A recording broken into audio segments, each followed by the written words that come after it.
Hello friends, मैं असित कुमार। मेरे YouTube channel technical tricks में आपका स्वागत है।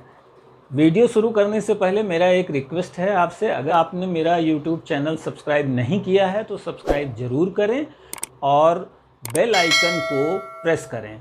चलिए शुरू करते हैं। तो फ्रेंड्स, आज हम लोग पढ़ेंगे सैटेलाइट कम्युनिकेशन का लेक्चर 7, जिसमें हम लोग पढ़ेंगे technical characteristic of satellite communication. तो सैटेलाइट कम्युनिकेशन के क्या क्या कैरेक्टरिस्टिक्स होते हैं उसके बारे में हम लोग पढ़ेंगे। उससे पहले थोड़ा सा एक बार हम लोग रिवाइज कर लेते हैं कि सैटेलाइट क्या होती है और सैटेलाइट कम्युनिकेशन क्या होता है। सैटेलाइट क्या है? Satellite is a machine that launched into space and moves around the earth or another body in space in a particular path, that is geostationary orbit। Means जैसे ये हमारा अर्थ है और ये हमारा अर्थ स्टेशन है। यहाँ से जैसे हमारा कोई भी जो हमारी सेटेलाइट है वो आपका एक जगह फिक्स है, जियो स्टेशनरी ऑर्बिट में हमारी सेटेलाइट फिक्स है। तो हमारा कम्युनिकेशन कैसे होता है? Satellite communication is a microwave repeater. Satellite communication क्या होता है? Is just like a microwave repeater station in a space which helps in.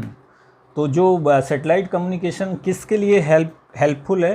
Tele communications के लिए, रेडियो के लिए, टीवी ब्रॉडकास्टिंग के लिए, इंटरनेट एप्लीकेशन एक्सेट्रा। तो इन सब चीज़ों के लिए हमारी सैटेलाइट हेल्पफुल है।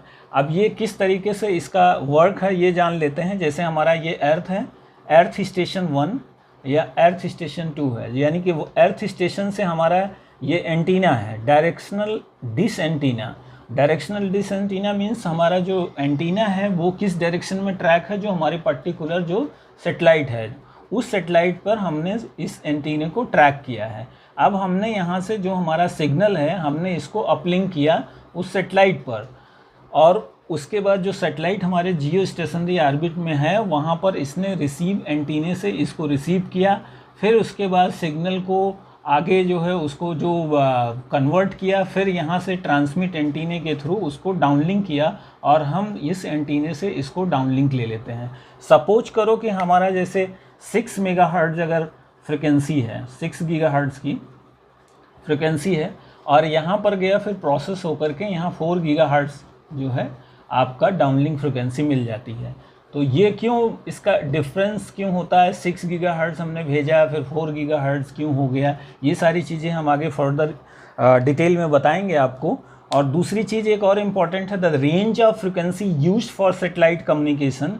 जो सैटेलाइट कम्युनिकेशन में जो फ्रिक्वेंसी का रेंज होता है कम्युनिकेशन के लिए वो 3 to 30 गीगाहर्ट्ज़ होता है। This range is also known as microwave band of frequencies, right. तो ये सारी चीज़ें इसमें हम देखते हैं। अब आगे देखते हैं कि अपलिंक और डाउनलिंक फ्रिक्वेंसीज क्या होती हैं, उसको डिटेल में देखते हैं। तो अपलिंक और डाउनलिंक फ्रिक्वेंसीज क्या होती हैं उसके बारे में हम लोग थोड़ा डिटेल जान लेते हैं इसको। पहला है इसमें, an earth station transmits information signal to the satellite using highly directional antenna. First point क्या है? जो अर्थ स्टेशन हमारा होता है ये क्या है? ये अर्थ स्टेशन है, राइट। ये अर्थ स्टेशन क्या होता है? वो highly directional dish antenna use करता है। मीन्स ये बिल्कुल फाइन ट्रैक होना चाहिए सैटेलाइट की डायरेक्शन में जहाँ पर हमें सिग्नल को ट्रांसमिट करना है। तो ये हाईली डायरेक्शनल एंटीना होता है। The satellite receives the signal, process it and transmit it back at a reduced frequency। reduced frequency में ये वापस उसको ट्रांसमिट करता है। यानी हमारा जो सिग्नल है, जैसे सपोज करो कि सी बैंड के केस में 6 मेगाहर्ट्ज़ पे ये अपलिंक हो रहा है, और सैटेलाइट क्या करेगा? सैटेलाइट पर जब ये सिग्नल गया तो वो क्या करेगा? फर्स्ट रिसीव करेगा सिग्नल को एंड देन एम्पलीफाई करेगा जो वीक सिग्नल्स हैं, फिर उसके बाद वो डाउन कन्वर्ट करेगा, फिर उसके बाद वो रीट्रांसमिट करेगा, और फिर हमारा सिग्नल सैटेलाइट से दूसरे अर्थ स्टेशन पर वो आपका वापस अर्थ स्टेशन पर 4 गीगाहर्ट्ज़ डाउनलिंक फ्रिक्वेंसी पर यहाँ पर रिसीव होगा। और जो हमारा रिसीव एंटीना होता है वो कैसा होता है? पैराबोलिक डिश एंटीना होता है। तो the receiving earth stations will receive this signal using parabolic dish antenna pointed towards the satellite. जो हमारा पैराबोलिक डिश एंटीना होता है वो बिल्कुल पॉइंटेड होता है टूवर्ड्स सैटेलाइट की ओर, यानी हमने ये इस एंटीना से जो ट्रांसमिट कर रहे हैं ये भी फुल्ली जो है पॉइंटेड होता है, ट्रैक्ड होता है टू अपलिंक द सिग्नल। और जो दूसरा हमारा है पैराबोलिक डिश एंटीना जिससे हम सिग्नल को रिसीव कर रहे हैं, that is also pointed towards the satellite to receive the best signal quality, right. फिर है the signal which is being transmitted upward to the satellite is called uplink frequency. Means जो signal हमारा इस earth station से satellite की ओर जो signal हम भेज रहे हैं, जिस फ्रिक्वेंसी से हम उस सिग्नल को भेज रहे हैं, that is called uplink frequency. और and it is normally at frequency of 6 gigahertz. और ये नॉर्मली कितना होता है, 6 गीगाहर्ट्ज़ होता है in case of C band. फिर आगे आता है डाउनलिंक सिग्नल। डाउनलिंक सिग्नल के बारे में जान लेते हैं। जैसे यहाँ से हमारा सिग्नल पहुँच गया, अब फिर उसके बाद हमारा डाउनलिंक कैसे करेंगे। तो डाउनलिंक फ्रिक्वेंसी क्या होती है, the signal which is transmitted back to the receiving earth station is called a downlink frequency and it is normally at 4 gigahertz. यानी ये हमारा अपलिंक हो गया। Which is the signal which is transmitted from earth to satellite is called uplink and the signal from satellite to earth station, receiving earth station is called downlink. The uplink frequency is 6 gigahertz and the downlink frequency is 4 gigahertz. Thus we can say that a satellite has to receive, process and transmit the signal. मतलब हमारा क्या है कि जो हमारा satellite है वो उसमें क्या चीज़ें होती हैं, वो इस सिग्नल को रिसीव करेगा, फिर प्रोसेस करेगा, फिर रीट्रांसमिट करेगा। और ये सारी चीज़ें किसके थ्रू होती हैं, all these functions are performed by a unit called satellite transponder. ये सारी चीज़ें जो सैटेलाइट के अंदर ट्रांसपॉन्डर होता है उसके थ्रू होता है, जो कि हमने पिछले वीडियो में हमने इस ट्रांसपॉन्डर के बारे में बताया उसको डिटेल से कि उसका ट्रांसपॉन्डर कैसे काम करता है, क्या क्या एलिमेंट्स उसके अंदर होते हैं। तो अगर आपने अभी तक हमारा वीडियो नहीं देखा है तो आप पिछला जो हमारा लेक्चर है उसको ज़रूर देखें। उसमें सारी चीज़ें आपको डिटेल से बताई गई है कि ट्रांसपॉन्डर के अंदर क्या क्या चीज़ें होती हैं और हाउ इट वर्क्स। तो आगे हम देखते हैं कि जो सैटेलाइट है, जैसे ये सैटेलाइट हमारा एक पर्टिकुलर सैटेलाइट है और हमने जो है जो सिग्नल ट्रांसमिट कर रहे हैं, तो उस सैटेलाइट को अगर हमने चूज किया है तो हमें पर्टिकुलर जो फ्रिक्वेंसी मिली है ट्रांसमिट करने के लिए सिग्नल को, तो उस ट्रांसपॉन्डर में उसके अंदर क्या क्या चीज़ें होती हैं उसको भी थोड़ा जान लेते हैं। तो एक सैटेलाइट के अंदर कितने ट्रांसपॉन्डर होते हैं और कैसे वर्क करता है उसको भी थोड़ा जान लेते हैं। हालांकि डिटेल में हमने जो है पहले भी बता चुका हूँ। A communication satellite generally has 2 set of transponder. जो एक कम्युनिकेशन सैटेलाइट होती है उसके अंदर जो है 2 सेट ऑफ ट्रांसपॉन्डर होते हैं। 2 सेट होता है ट्रांसपॉन्डर का, ईच सेट हैविंग 12 ट्रांसपॉन्डर। और एक सेट में 12 ट्रांसपॉन्डर होते हैं, 12 transponder, making it a total of 24 transponder. Means एक सेट में 12 ट्रांसपॉन्डर, तो 2 सेट में 24 ट्रांसपॉन्डर्स होते हैं। Each transponder has a bandwidth of 36 megahertz.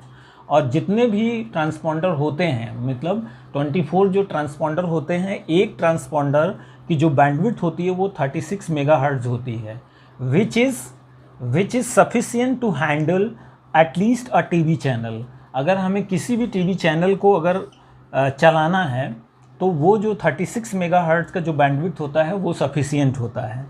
तो जो ये सारी चीज़ें जो हमने बताया उसको कुछ इस तरीके से समझ लेते हैं कि जैसे ये हमारा कम्युनिकेशन सैटेलाइट है और सैटेलाइट के अंदर क्या होता है, ट्रांसपॉन्डर का 2 सेट होता है, सेट 1 सेट 2। सेट 1 में 12 ट्रांसपॉन्डर होते हैं और सेट 2 में भी 12 ट्रांसपॉन्डर होते हैं। यानी कि जो टोटल जो इसके अंदर ट्रांसपॉन्डर होते हैं वो 24 ट्रांसपॉन्डर्स होते हैं, राइट। और जो एक ट्रांसपॉन्डर का जो बैंडविड्थ होता है वो करीब 36 मेगाहर्ट्ज़ का होता है, यानी कि bandwidth of one transponder is 36 megahertz. तो इस तरीके का इसमें ये पिक्चर होता है। जो सेटेलाइट के अंदर जो ट्रांसपॉन्डर होते हैं वो ये होते हैं। अब आगे थोड़ा और डिटेल में देखते हैं इसको। तो हम ये बोल सकते हैं कि जो हमारे 24 ट्रांसपॉन्डर्स हैं और ईच ट्रांसपॉन्डर हैविंग 36 मेगाहर्ट्ज़, तो अगर हम इसको मल्टीप्लाई करें तो करीब 864 मेगाहर्ट्ज़ का जो है एक जो ट्रांसपॉन्डर है, मतलब एक सेटेलाइट में जो हमारे 24 ट्रांसपॉन्डर्स हैं वो इतने मेगाहर्ट्ज़ की फ्रिक्वेंसी का ऑक्युपाइड करते हैं।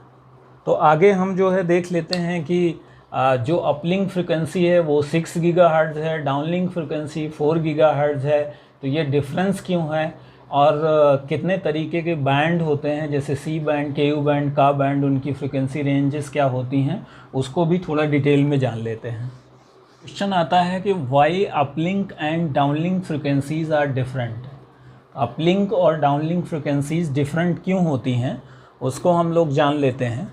The uplink signal received by a transponder is weak due to some losses. जो अपलिंक फ्रिक्वेंसी होती है जो ट्रांसपॉन्डर पर पहुंचती है वो थोड़ा बहुत उसमें लॉसेज हो जाता है। और and downlink signal transmitted by transponder is being made stronger. तो जो सिग्नल हम यहाँ से भेजते हैं जो सेटेलाइट पर जाता है वो सिग्नल जो है थोड़ा सा वीक होता है। फिर ये ट्रांसपॉन्डर क्या करता है, उसके अंदर प्रोसेस करता है, फिर उसको रीट्रांसमिट करता है।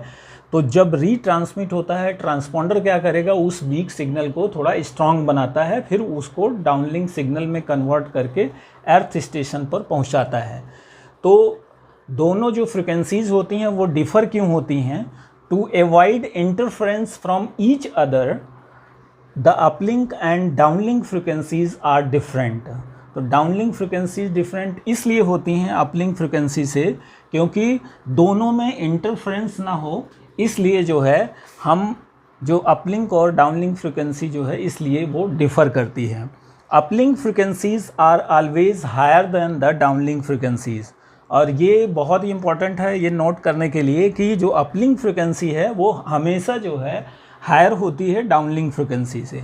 तो ये जो इम्पॉर्टेंट क्वेश्चन है, uplink and downlink frequencies are different, why? To avoid the interference from each other the uplink and downlink frequencies are different, right?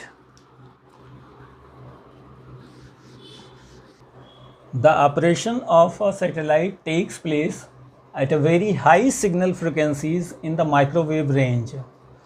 The typical band of frequencies being used for satellite communication are, जो bands होते हैं वो कितने तरीके के होते हैं जो फ्रिक्वेंसी यूज होती है सेटेलाइट कम्युनिकेशन में।